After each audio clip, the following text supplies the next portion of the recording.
Ladies and gentlemen, welcome back. Now, we welcome you to our final session of the day, entitled Helping Entrepreneurs Win 2021. Session 1, How to Win with an Integrated Comms Strategy, combining marketing, digital, and PR. We have fantastic panelists from BFM Radio and myBurgerLab. Moderating this session, please join me in welcoming back Raymond Siva, Senior Vice President, Investment and Brand, Chief Marketing Officer, Malaysia Digital Economy Corporation, MDEC. Raymond has more than 25 years of experience in journalism, strategic marketing, and crisis and issues response. He is a sought-after reputation and influence strategist for the international brands, local conglomerates, and CEOs. He has conducted over 100 spokesperson and crisis trainings, messaging workshops, and talks in Malaysia, Indonesia, and Singapore. Therefore, I pass it over to you, Raymond. Thank you, Hasrul, and welcome everybody back to the last week of the Malaysia Tech Month. I surprised myself and my colleagues when we think about it. We started on the 29th of July, and we're here on the 23rd of August, still going strong. It seems really to be ASEAN's biggest tech festival, as BFM kindly puts it on its plug for us. But really, 4 weeks, 9 to 5, 10 to 5 worth of content. And so I think it's really apt to have the session here on a Monday as we lead up to the last week of the Malaysia Tech Month to talk about how do we help entrepreneurs win. The whole month has been geared towards talking about the digital ecosystem, digital tools. What else can we do around the digital sphere that really would help our companies succeed in Malaysia's digital ecosystem? And a real core part of that is marketing. Right? You can have the best products, you can have the best ideas, but if you don't have the best plan to bring it to market, you may not succeed, right? And so here with me today, I'm really grateful, thankful to have two fantastic entrepreneurs, startup doyens, so to speak, who have done very, very well with themselves. My pleasure really to introduce Malek Ali. Welcome, Malek. And also Ren Yi.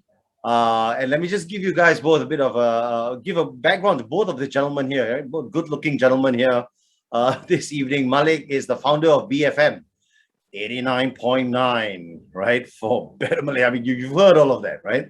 Malaysia's only business radio station, also the founder of Fi Life, right? And insurance technology, insurtech company established in 2018.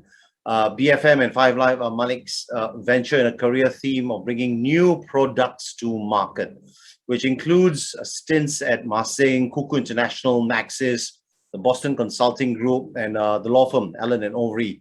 He also sits on the Asia Pacific Advisory Board of the Harvard Business School, where he earned his MBA. And, that seems to be now where all the, startup mavericks are coming from, right?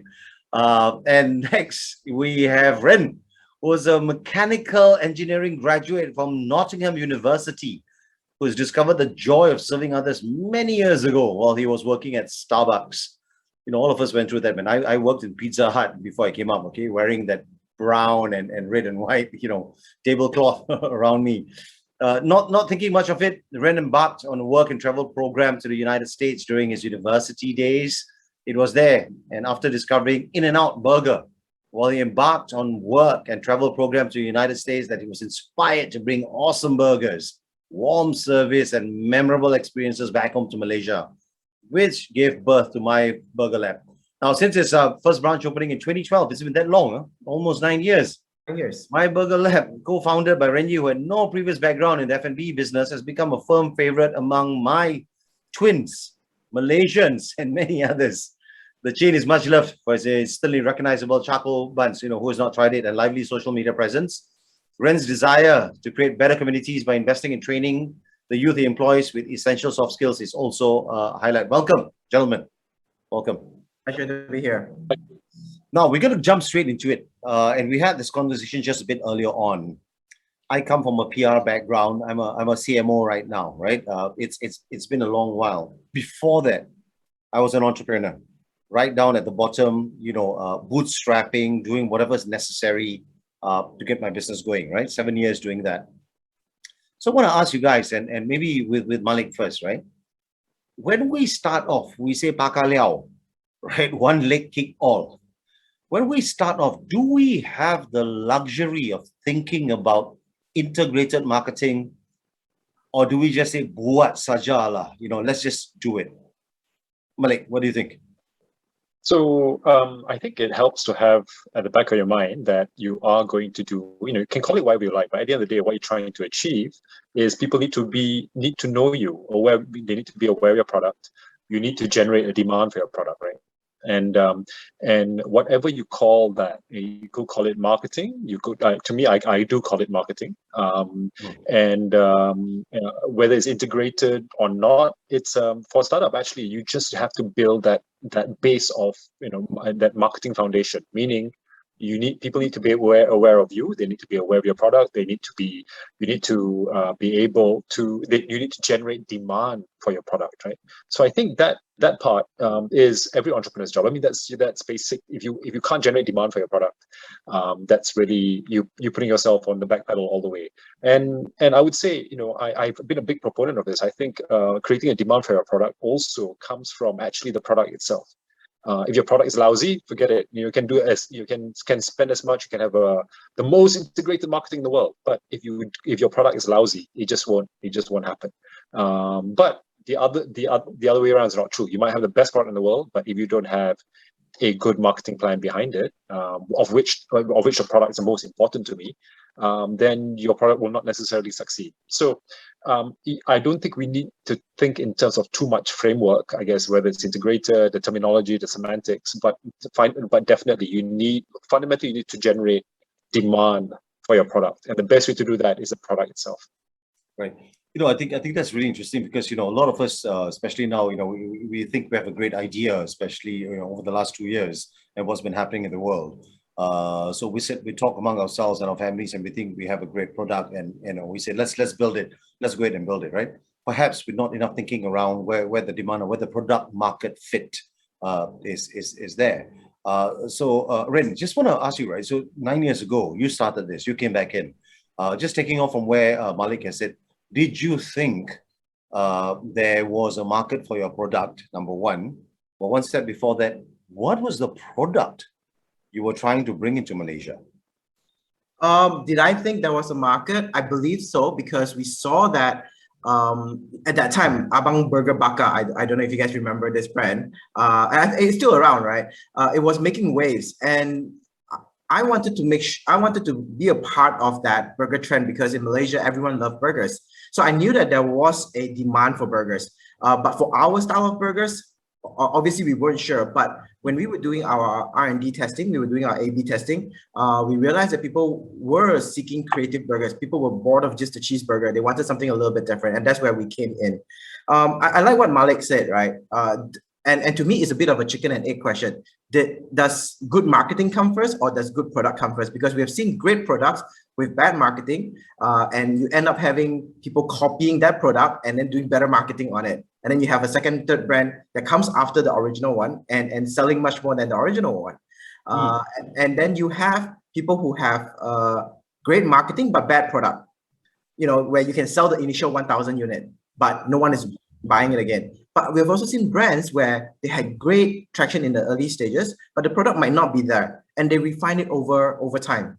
And in the end, they have both great marketing and great product. So to me, it comes hand in hand. And I consider myself an accidental entrepreneur. When we first came into this, we just wanted, when I say we, I mean me and my two other partners. It's just three guys wanting to have fun. We wanted a restaurant that we all could come to after work and just have a beer and some great burgers. But obviously a lot has changed since then.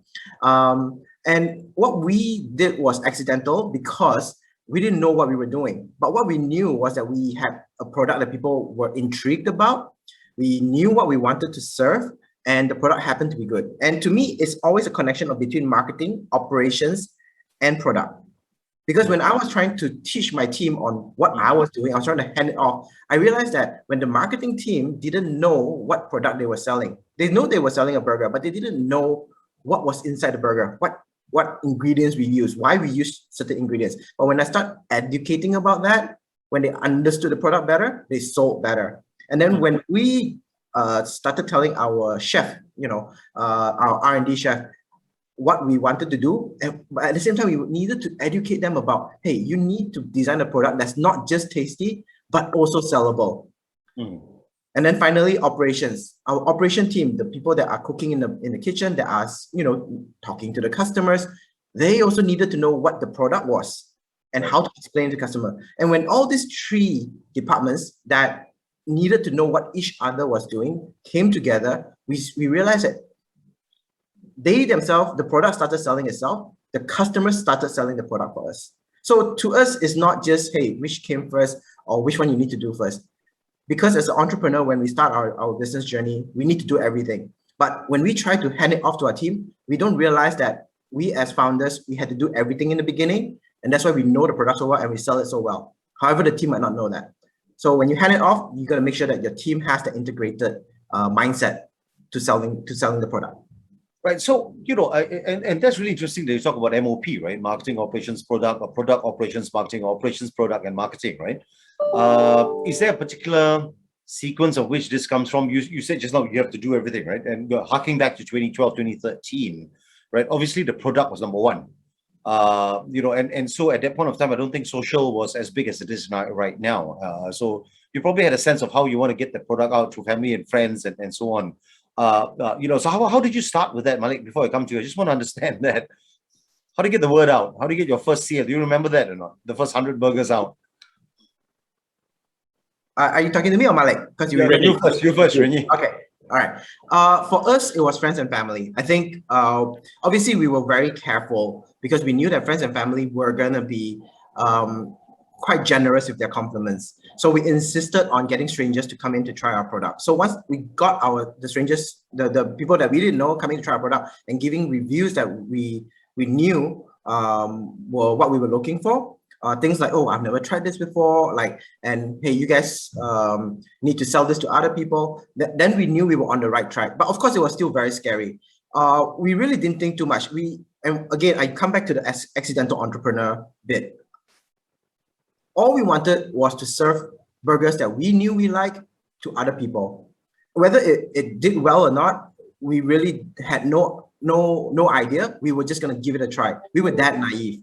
Now, when it came to social media, we didn't know how to use it. Back then, all social media channels by businesses were all formal. But the young naive us, we used it as if it was our own Facebook, our own personal Facebook. And I think that connected with people. And we were the first brand that people were saying, oh, wow, you know, there's something different about this brand. They are speaking as if they don't care about being prim and proper. They were so casual. And I think that's what attracted that attention. You know, Malek, that's interesting. You're going to be hitting 13 years, September 4th, if I'm not mistaken, when you went on air. Yes. 2008, right? Mm-hmm. Thank you for remembering that. That's great. How big was your team when you started, Malek? Right? 15 right? people. How many? 15. 15 people when you started. And what gave you that idea? What made you so confident that this station was going to work? So actually we called it, I didn't call it, the original name was Business FM, but I was counsel to call it BFM just in case business didn't work. And we had to do a music station after that, right? So there was some thinking about, so there was some risk management there.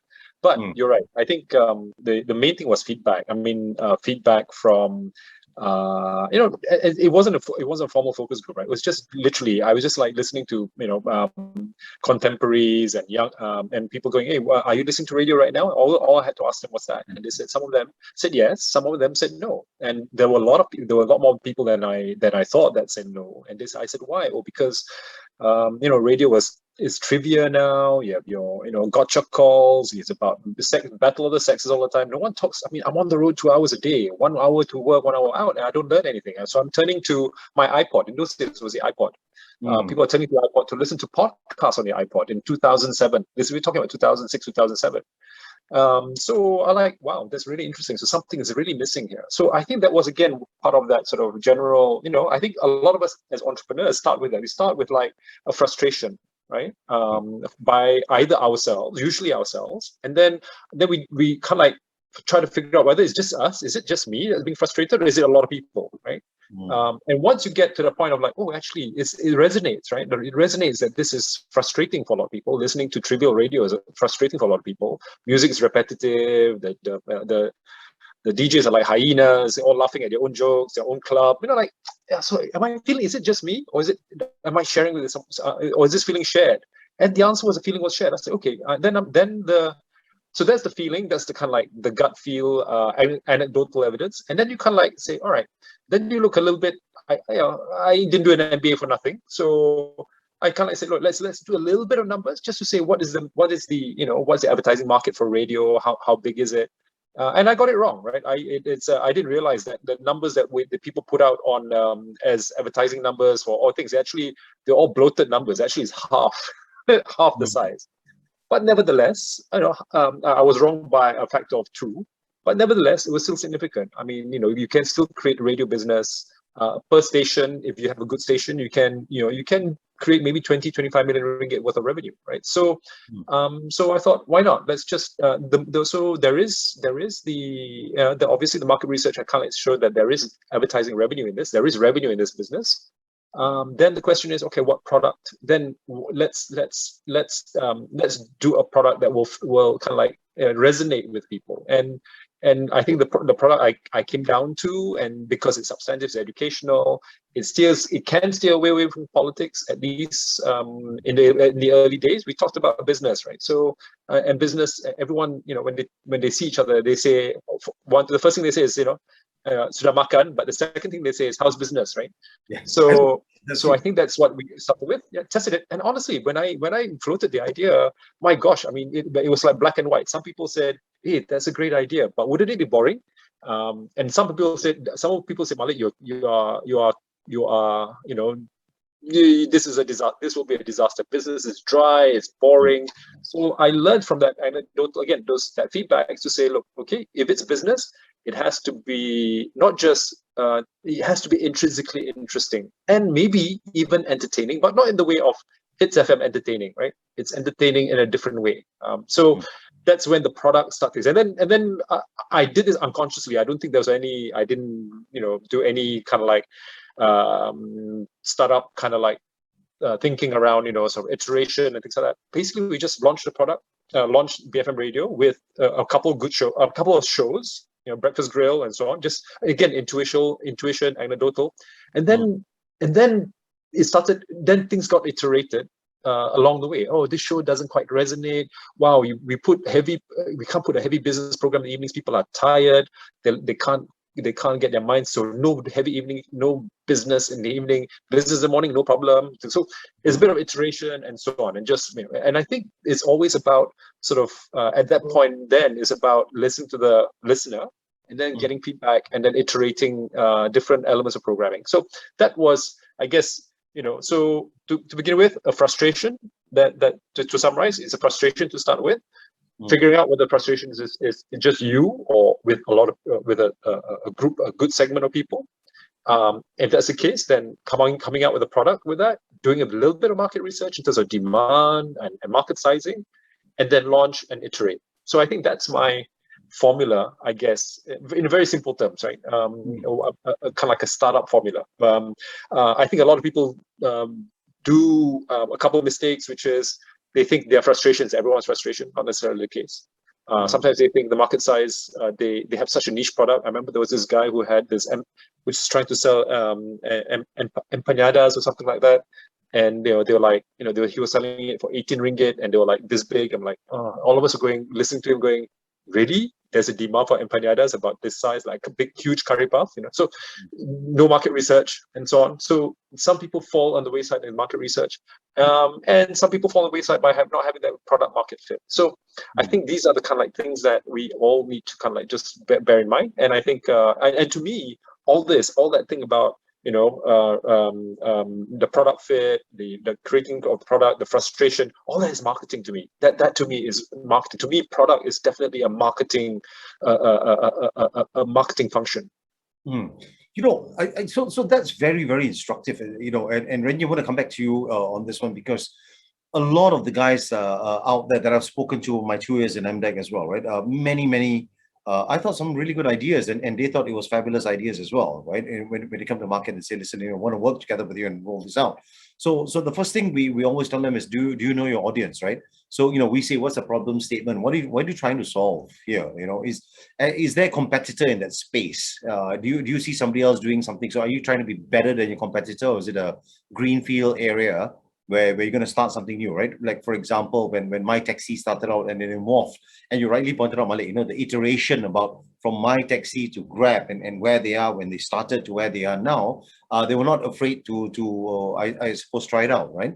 But the reality is this: when you are starting up, not many people have the luxury of having X amount of dollars behind them, right? You think you have a great idea, you're going to say, listen, I'm going to mortgage my house or borrow from my parents or whatever savings I've got, 50,000, 100,000, whatever else not.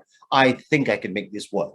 Generally it's that, right? Those who don't come in, with some support. And Ren Yi, I would love to understand your point of view in terms of how did you start? Because we're here talking about how to make entrepreneurs win, right? So did you think about that? How much money did you put in place, and did marketing really, was at the back of your head straight away, or were you just focused on that product and that audience that you thought would want your burgers? So in the F&B market, during that time, we've seen viral products. At that time, they weren't called viral. I mean, it's a word that was reinvented over the last couple of years. But we've seen Abang Burn and Abang Bakar. And we've seen one of my close friends right now, Snowflake. Back in the day, Snowflake had massive queues and they were opening everywhere. And we knew that food spoke to people, and we wanted to be a part of that journey as well. So one of the hack that we had, and that's why our buns are actually, charcoal black in color. We knew that our product was good. In fact, when we did our R&D testing, the buns were normal looking burgers. However, we said, look, we need to stand out in this age where people started to take photos of their OOTD. This is back in 2012, right? And we said, look, we need to stand out in this digital space. So that was how we decided to try this Japanese style of making charcoal buns, as they call it. It used to be a loaf. So we decided, hey, look, let's incorporate into our burger potato buns and see what happens. And the first round of it coming out, our guests, this is in the R&D stage before the first outlet was even open. There was like basically the jaws dropped. They were like, oh, why did you serve me a burnt bun? However, we said, no, don't worry, it's not bitter, it's good in taste. Give it a try. So they took a photo, they posted on their Facebook, and it blew up. And when they say it blew up back then, it was 100 likes, right? Unlike what we're talking about these days. And we knew there was something special to that because we started seeing our Facebook page from only 100 to 150 friends liking it. It went up to 500 in a matter of 2 to 3 days. And we knew that people were so intrigued with the product, and we weren't even officially open yet. So that was my first inkling to saying that, oh my God, there's something here. People are reacting to it.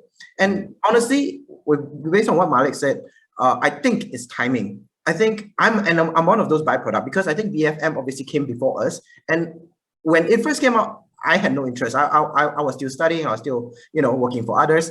But when I started my entrepreneurial journey, BFM became like, I need to listen to it. I need to get tips. I need to, learn from this. And I think at that time, when we first started our business, was also an era where, this glorifying of entrepreneurship, of hustle culture became really popular. And I think that's I think for how BFM really blew up, at least in my mind. For us, it was, the internet started becoming faster. People were able to post really nice photos onto their Facebook, onto their Instagram, and our food kind of created that unique space for people. People were able to show off to say, hey, look what I'm eating. I'm a part of this culture where, I'm lining up for an hour for a burger. And honestly, I'm not proud of that, but that was exactly what we were selling at that point. Unintentionally, we just wanted to serve a black burger, right? That tasted really awesome. But we noticed when we were observing the byproduct of what people were saying, I'm a part of this culture. And truth be told, we did kind of leverage on that. We were able to dissect it, dilute it down, and say that, hey, look, people are looking for this really gimmicky, fancy stuff. And that's where we built our burgers to be bigger, more fancy, more complicated, but we made sure it tasted good. Obviously, we are guilty of people calling us, very gimmicky.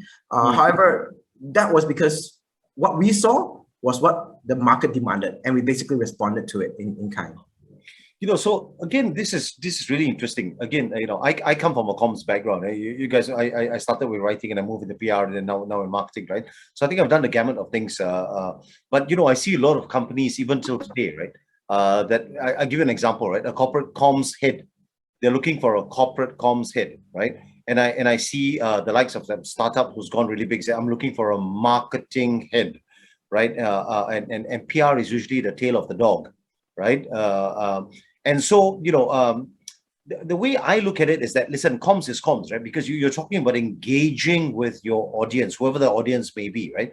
You need to understand first and foremost who your audience is. So as you're thinking about your products, whether it's burger or radio station, and Malek, for your radio station, your curation of your music and your positioning of that music was very, very different from what is being played at that point of time. And even now, Richard Bradbury and the gang and yourself, I think, have curated some really excellent alternative music. And Ren Yi, to your point, the charcoal buns, I think I saw that in Indonesia, but I didn't see that here, right? So when you come up with that, so you guys obviously looked at certain USPs, understanding your target markets, also wanting to take the risk, right? About using that as say the beachhead in terms of marketing. Now, my question to you, Malek, is this, right? For entrepreneurs nowadays, when you talk about marketing, they think about spending money, right? And a lot of time they think, influencer marketing is to pay X amount of dollars to someone to put a post out there. Ooh, mahal. So they don't think about micro influencers. They don't think about earned media, which is the domain of PR. Earned media as opposed to paid media. But for me, it doesn't quite matter anymore, right? Because you're communicating with the audience and you have these tools across the board. How do you think BFM has utilized it? Because you're a radio station, you sell advertising space, you sell marketing campaigns for your clients, MDEC included. How did you do that when you first started out? Yeah, so I'm just saying that just to start with, when you talk about paid media, I mean, marketing does not mean dollars and cents to me, not necessarily. It does involve it, and some aspects of marketing does involve dollars and cents, but some aspects do not. I'll give you an example. An example that Ren Yi showed, right?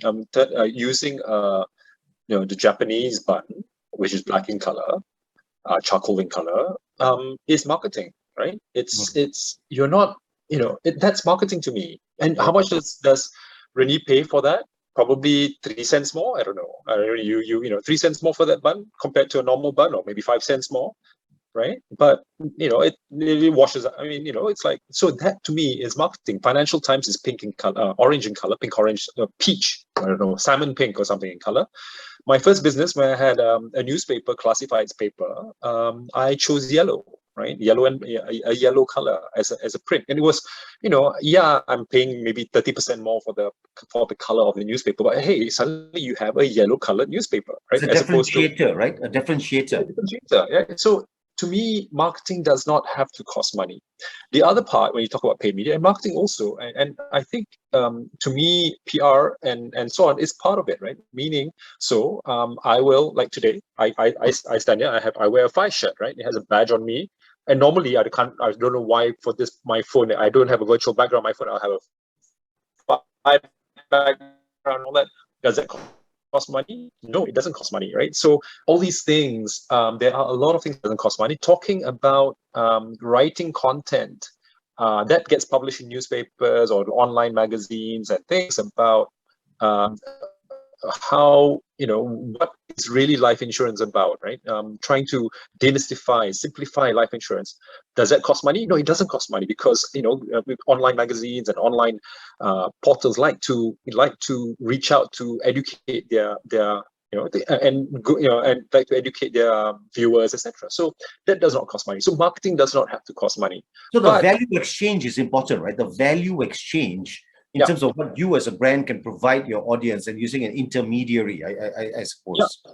Yeah, so it has to be substantive, I mean, so if you're just going to talk about, your product attributes without talking about the benefits, and it's very skewed towards your product and your sales and your, what you want the customer to think, that is wrong. But you have to kind of reverse it and say, what would a potential customer want out of this sort of article I'm writing, or one out of me as a provider of this, right? So if they want, depending on your product, if say for example, you have a SaaS service, and and the benefits that you give is sort of good HR, leave entitlement, right about the a day in the life of an HR manager, right? And then talk about how he can improve his productivity, and then you talk about your product.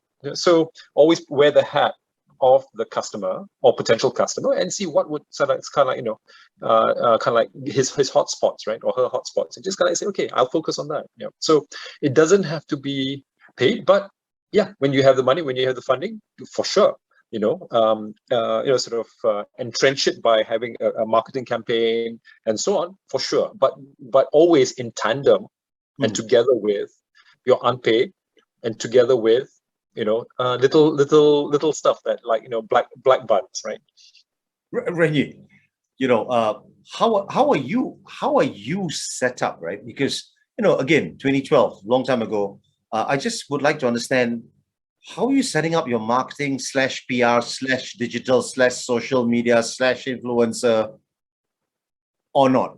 Are you not setting it up? I mean, because why? People will pitch, right? Ren Yi, I got a great idea. Can I do some marketing campaign for you, and so on, right? I want to understand from your point of view, how are you set up? Everything, number one, is done in-house. Over the years, we've got a lot of offers, having third-party marketers coming in and saying, hey, look, I can do this for you, I can do that for you. But we always believe that the best marketer is still ourselves and our customers. By the way, you saw that I just changed my background. I did. Because Malek talked about it. This is free marketing. I didn't want to do it just now because it wasn't the right time. Now it's 5 p.m. It's about time for dinner, just to remind everyone else, right? So a lot of what we do is about responding to the customers and understanding what they want to hear, what they want to see, and then giving them that. If you look at if you go back to our Facebook page and going back to the early days of 2012 and now, while the content is very different, we have more TikTok content, right? We have more nice graphics and whatnot. Back in the days, it was just me and Wicked, and we were just dishing out things that we wanted to tell people about our business. It was just as simple as that. It was heart to heart. We were always on a very consumer-centric mindset. We built BurgerLab because we felt that there was a market that needed this, because we went to the States. We were fortunate enough to go to the States on a work and travel program together. And we felt that, hey, look, there's this American burger culture that we want to bring home, which is fun, which is, funky, and not just, always about just, selling only. And that was our messaging. We say, hey guys, look at this. Would you like to have this? Would you like to be the first to have this? Would you like to have fun while doing this, while eating this?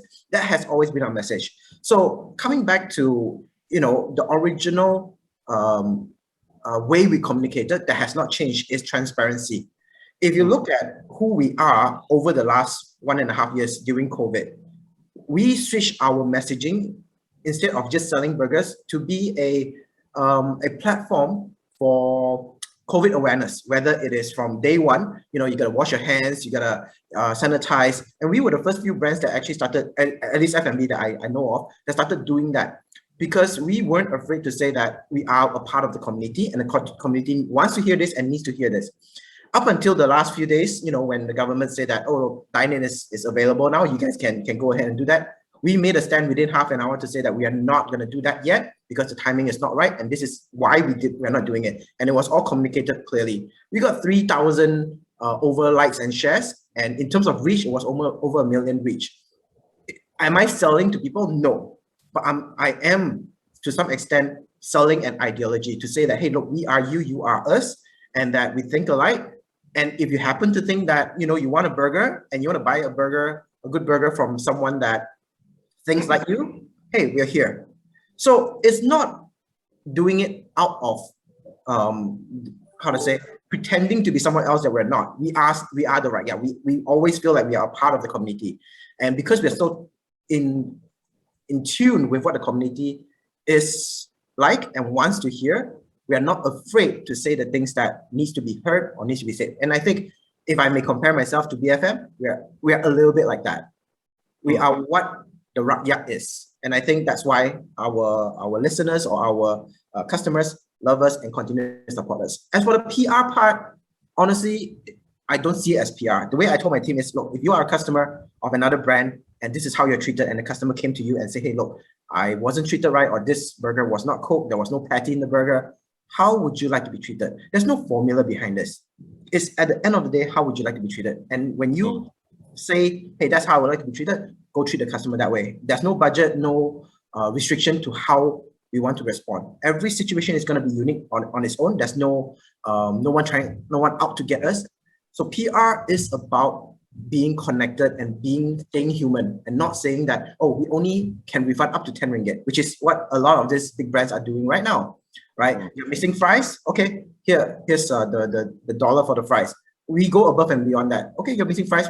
I'll give you the refund for the fries. Give me your address right now. I will send a fresh batch of fries to you right now. And that's what PR is to us. So I think that's fantastic when you talk about, looking at the audience and trying to be part of the community, right? You're resonating with your audience by the messaging, showing empathy with this. So black buns for me, back to you, Malek. I'm going to ask you.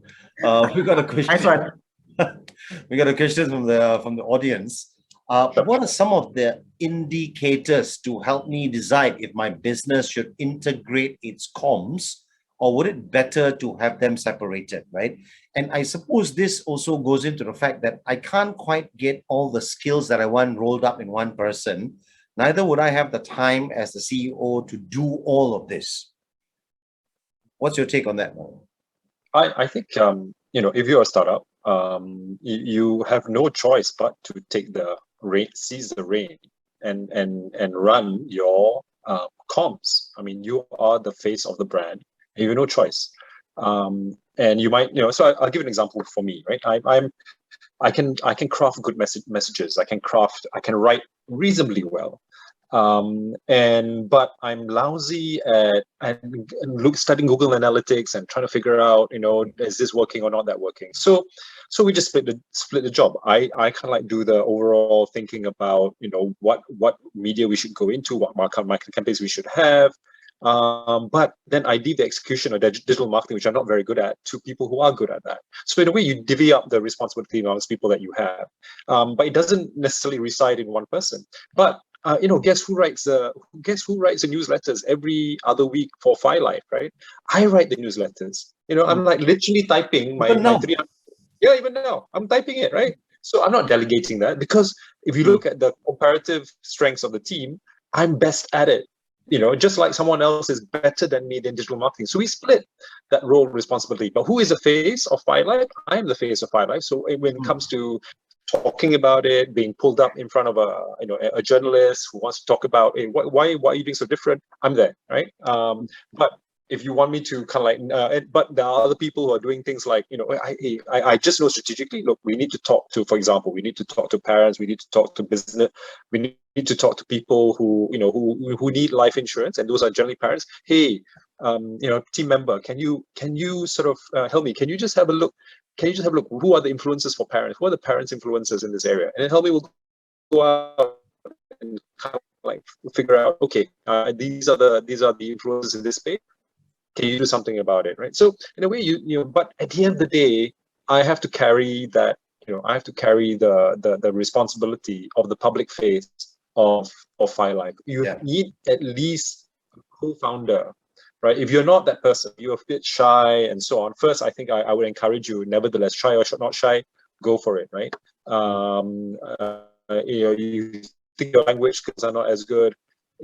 Mark Chang's language skills are not great, right? When he started out, and he started JobStreet, which is probably the most valuable Southeast Asian company at the time, internet company at the time. His language skills were not great, but he pulled through because of his authenticity, right? When I'm standing beside him, I felt like a fake, right? I'm the VP of marketing. I'm the smooth talking guy, but Mark is the real deal. So I think even though you're not as, I would say I would encourage every founder just to step up. It is very learnable.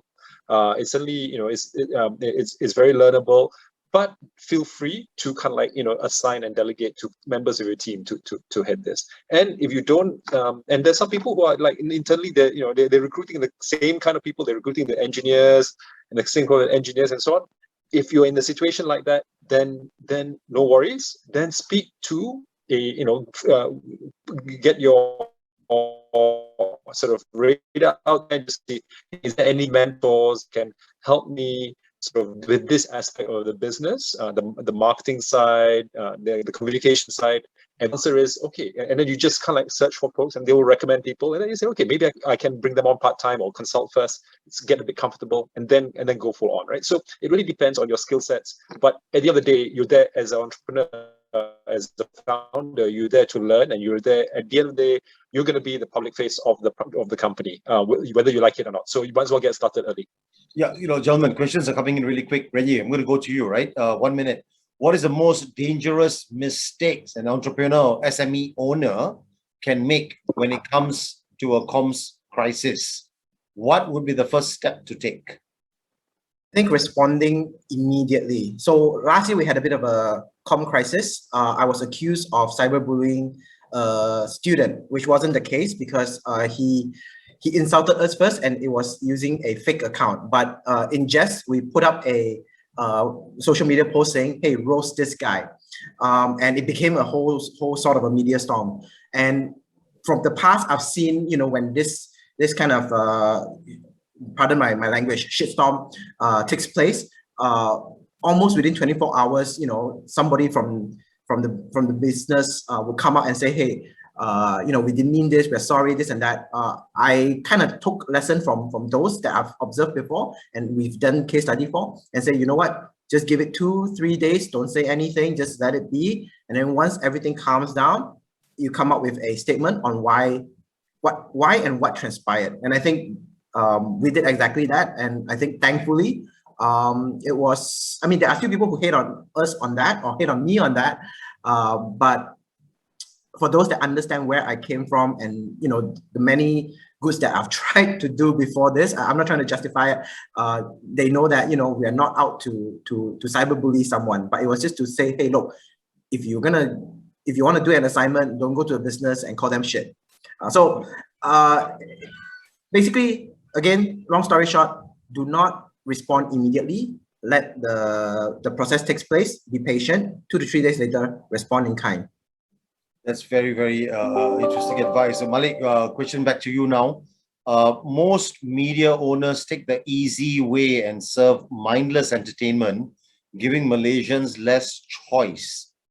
How do we change that? So, from a media owner perspective, I suppose commercialization is key, but how do you do a balance?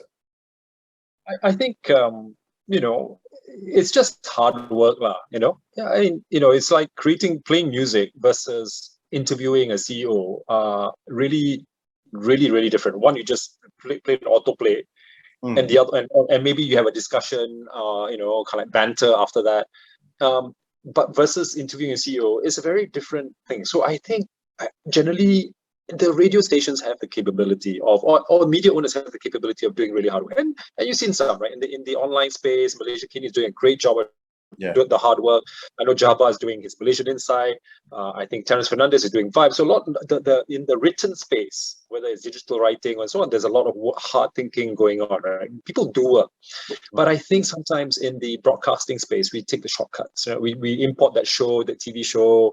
We, even we import a certain format. Let's do reality show. That's easy. It's cheap. Kind of thing, right? So I think sometimes doing the hard work of, maybe, for example, creating a really good series. I haven't seen anyone really create a series about, corruption of the police, right? A young police officer, a drama series about a police officer, starting thing and is slowly getting corrupted as it goes along because he has no choice. His family is this and all that kind of thing. I haven't seen a series like that in Malaysia, right? Everything's all about like, this, a businessman and things like that. So I think there is scope to do that. And I think that there is scope for our media owners to be able to go into that space and do it. This question is, yes, it costs money, and it does cost. And it's sometimes, you do this not because of the fact that you make 100% profits on that show. It's a sure thing, but you do it because it's a cause, right? You want to highlight a particular issue, a societal issue. So I think, honestly, the fat cats out there can do more, I think, right? To do this, to do this kind of like, a very, very, hit not just entertainment, but entertainment drama that really reflects societal problems right now.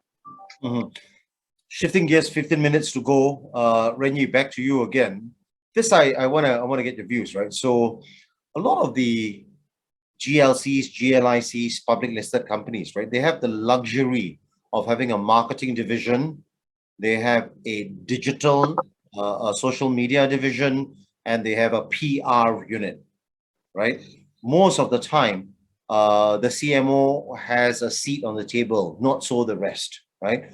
Digital and social media is either parked under PR, or I've even seen customer service or under marketing, right? Or PR being subsumed under marketing, right? But they have the luxury of having different divisions.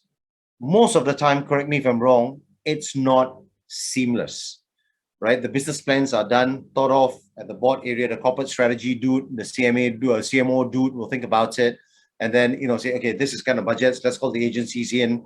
PR, you come in at the back end. Okay, let's think about customer service. It seems silo, and that's why you have the head of corporate comms, CMO, head of digital, and then we have multiple agencies really wearing blinkers in their own swim lanes. That's the truth. Having consulted in Malaysia, Indonesia, and the region, I have seen that myself happening, right? So Ren Yi, I want to get your point of view, especially now with digital, where internal is external. Whatever you communicate internally is immediately external, right? And there's a blending of audiences, right? How do you think, in your view, how do you think brands should communicate? How can they win in this marketplace? When you say how can brands communicate, you are talking about internally or externally? Generally, marketing, right? Because you gotta get your staff behind you as well, right? Yeah, as well as outside. So here's the thing that I believe. Whenever we have a head of department meeting, everyone talks openly to each other about what project they're on or what their duties are, for this quarter, for this month, and so on. And everyone kind of have a hand in each other's work as well, because it's all interconnected. So I try not to put them in silos. So I believe that when it comes to communication, it's the same thing. Transparency is key. There are times where we forget, that, hey, this department needs to know, but the department don't need to know. And it creates a bit of a, hey, I didn't know about that. How come you didn't tell me? I'm not ready for it. So when we have an announcement about anything internally, everyone knows about it. So by the time we put it out onto the public, the team is not caught by surprise. So that's what we try to do. I'm not sure if this answers your question, but that's how I internalize it. And I feel that that's the best answer I can give. I'm not very well versed to this question. Malek, having worked in Masing and all, thank you, Ren Yi, in all of that, do you see some resonance in what I've said just now, what Ren Yi has said, and what are your views on that? So I don't have work for Masing, but I have worked for Maxis before. But I think that's fundamentally the role. I mean, a good CMO will be able to integrate it. Because you can't have everyone at the board level, right? At the C level. But a good CMO will know his PR, will know his digital, will know his sort of communication strategy, and I think will flex whatever will recruit people that can also not just be kind of like a single discipline, right? I think that's the role of a CMO. A CMO is not it's not the brand guy. He's the guy that's going to generate demand for your company's products and services, and he's going to deal with issues that affect that, meaning bad publicity. He needs to deal with it, she needs to deal with it, etc. So I think, to me, I get a little when I see I can see division of responsibility, but when you have 20, when you have 10 people in PR, or even 5 people in PR in your company, and you have 20 people in digital marketing, and you have and other areas of corporate communications, another 5 people there. And I'm like, okay, this one is a bit, I think we can deal with, a specialist, one specialist, maybe with an assistant in tow, right? But anything beyond that, then I'm a bit worried. I'm really worried about sort of, I think you just, I think the more you have this, you have a coordinating problem after that. So this is playing devil's advocate, right? Being a CMO myself right now, devil's advocate. Isn't it time, or is it time that the CEOs take responsibility for or how the communications is being done within a company, right? Is it time that we relook the word CMO and says it's Chief Communications Officer? It's just a communication exec, it's a communications function. What is missing in this equation here? Yeah, so let me roll back a little bit, right? I think in Malaysia the problem is not the problem is that people don't understand what marketing is, right? Everyone thinks marketing is sales, right? And it's not. I mean, that's the first big issue that we have. When you ask for any, when someone asks for a job thing for a marketing person, they ask what they're really asking for is a salesperson. So what I'm trying to say is that this CMO, I mean, we don't have enough marketers. And in my view, we don't have enough real marketers in boards. That's actually the problem. We don't have people like you in boards, right? In most boards.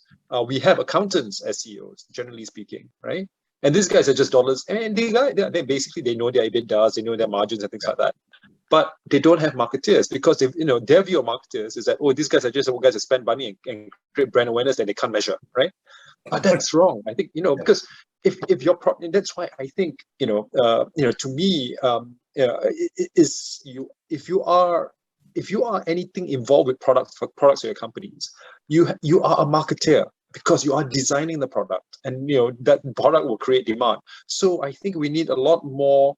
We need to first take away that illusion that marketing is all just about branding and awareness and advertising and things like that. No, it's not. It's also about product. It's much bigger than that. So if you notice, most of the American CEOs come from many of them come from a marketing background. You're right. Compared to Malaysia, right? Compared to Asia, in Asia we come from a product. We come from engineering, operations. Insurance companies all come from a sales background. But not marketing background, right? So I think, and not saying that one is better than the other, but everyone brings something to the table, and I think we just have a little bit less of this.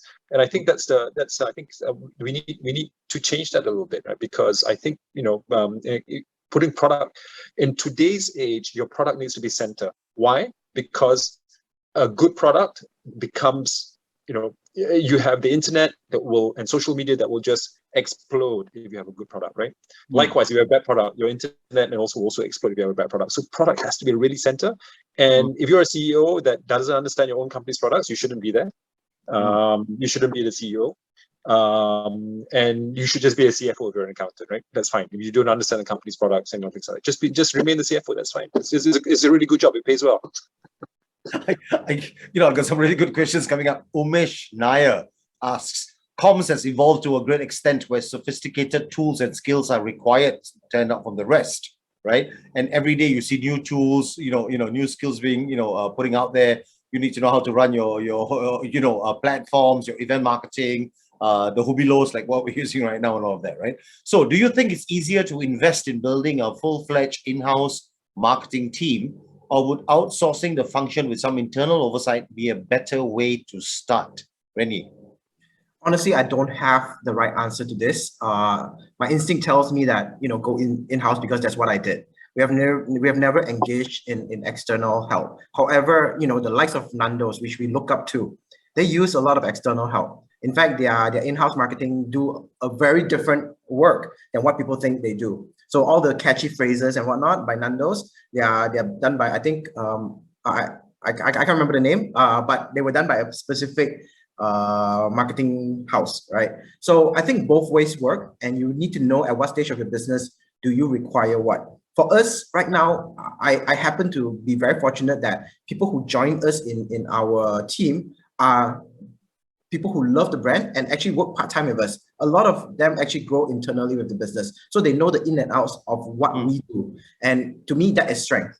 So it really depends on your business. We have the fortune of building a business that from day one had such high fanfare that customers became staff part-time, right? When they were studying, and then when they graduated, they wanted to be a part of this, and they continue growing with us. So that's my journey. That's the BurgerLab journey. So I don't know how to advise, which is better. I think that's a really, really important point, because a lot of agencies, and I hope they're listening now, will say, maybe outsource it first, because they have a kind of a detachment from the brand. They're able to give you a kind of a neutral advice. Plus, you don't have to add on your headcount. We'll bring in all the expertise in place to try and ramp you up, or scale you up. A question to Malek right now, question from Thomas. So have you, or are you specifically integrating your marketing, digital, and PR? Yeah, I mean, it's how do I do it? It's in the same person. Right. And that can't scale. You're writing and you're doing this. Hey, I can do that. So what I'm trying to say is, yes, there will be a time where we will do that, but now it's not the right time. We're still very much a startup and so on.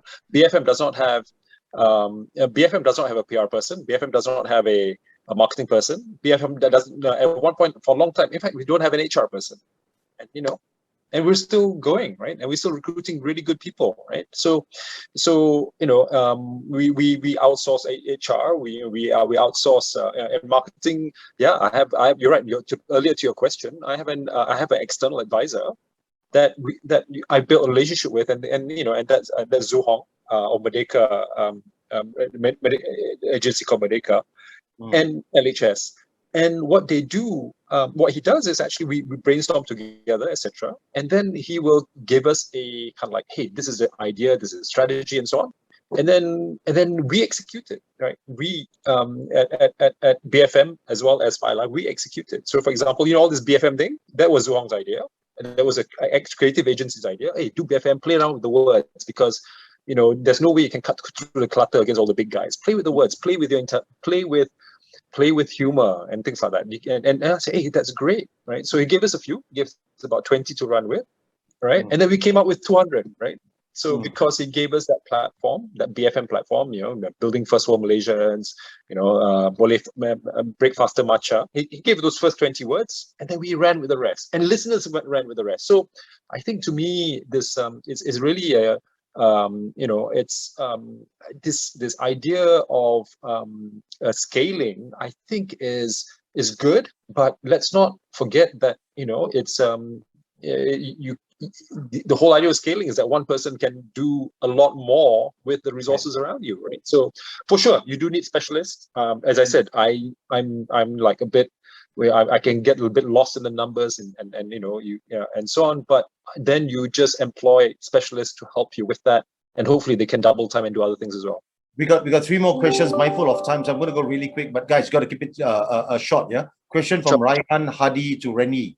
Hello, everyone. Thank you for making so hard to ask a good question by explaining things so well. Thank you, Ryan. Loads of new entrepreneurs need to depend on organic marketing to get the comms rolling. Yeah, we know that, right? Yeah, we have to do that, whatever we can, like you said, rolling our sleeves up. But what are your suggestions to create the most effective hooks to ensure the best results? Ren Yi, less than a minute. Like bun. Make everything charcoal, but that's very 2012, right? I think that in this current space is so difficult. I don't have an easy answer because even for us, where we have a presence, as much as I like to tell my team, hey, spend less on marketing, go all out on earned media, it is so difficult because the online space is so cluttered, right? You're on your Facebook, you're on Instagram, every tool scroll you do, right? You have an ad coming up to you, selling you something. I think it's really, really cluttered.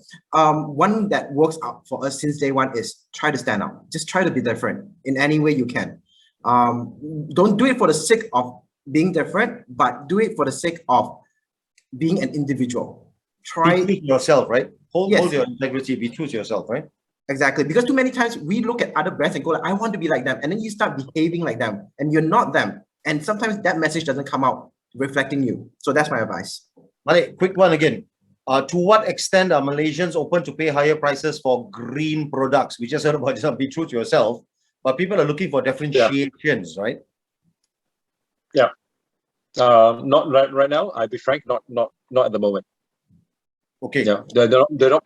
So I think we need to. Yeah, not at the moment, right? So the time will come. Ren Yi, back to you. With everything done in-house, how do you get the balance of outsiders' point of view on a campaign? For example, the Kardashian Pepsi fiasco, right? So what's your take on working with external parties, agencies, and consultants? So what we do is we do a lot of collaboration. Like today itself, we launched a collaboration between Santan of AirAsia with us. We have a nasi lemak burger, right? Pak nasi and nasi lemak burger. And through collaboration with different entities, different businesses, small and big, right? We learn through them.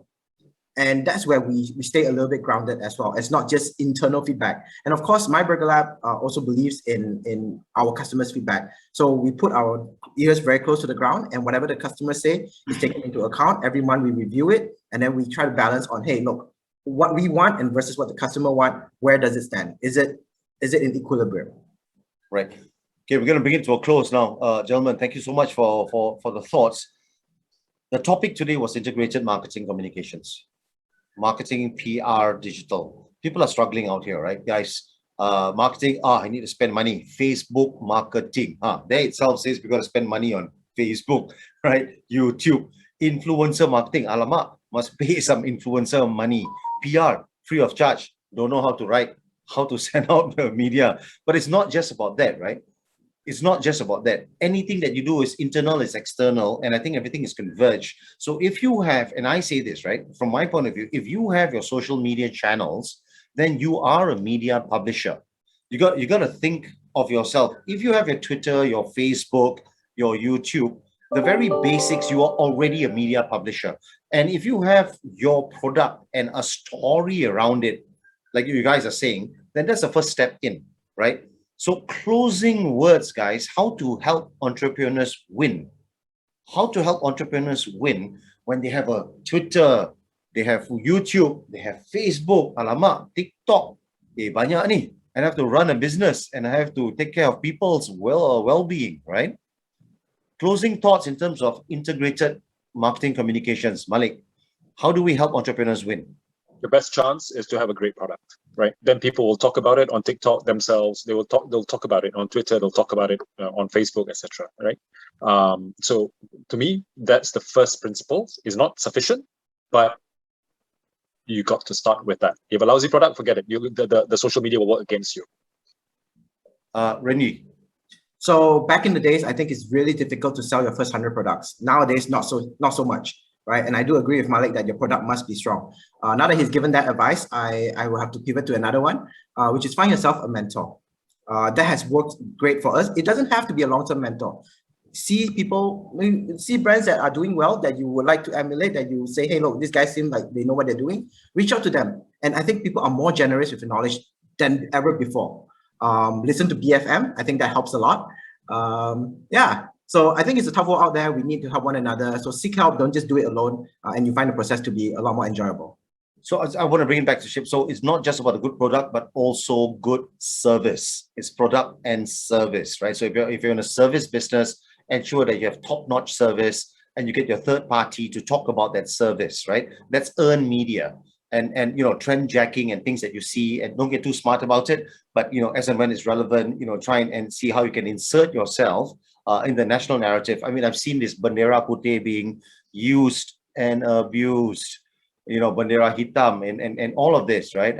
Some people get too smart about it, right? So gentlemen, again, thank you very, very much for your time. I think Malaysia as a country, we need integrated marketing communications. I think we really do. And based on what you're saying, I hope that from the top of the house right down to our startups or bootstrapping, you have got a lot from these two gentlemen here who have shared from their heart how to do IMC. The black buds are just behind you. I don't have your URL, otherwise I'll do a plug. BFM, you guys know what it is. Tune in now on the drive back. Gentlemen, thank you very much. Last words.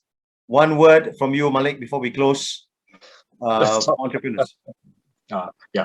Product. Okay, Ren Yi, last one. Keep fighting, everyone. Okay, thank you very much. This has been the Malaysia Tech Month 2021, our last week with you before we end on the 30th of August. We have much more great speakers coming our way. You can catch this video on the Reload platform, so please do share this link so that others may get the insights that have been shared here today. On that note, good evening. Have a great day ahead. Hasrul, back to you. Thank you, gentlemen. Thank you, Raymond, Malek, and Ren Yi for that great discussion, picking your brains, literally related to the experience and blending PR marketing with your operations in the digital space. A million thanks.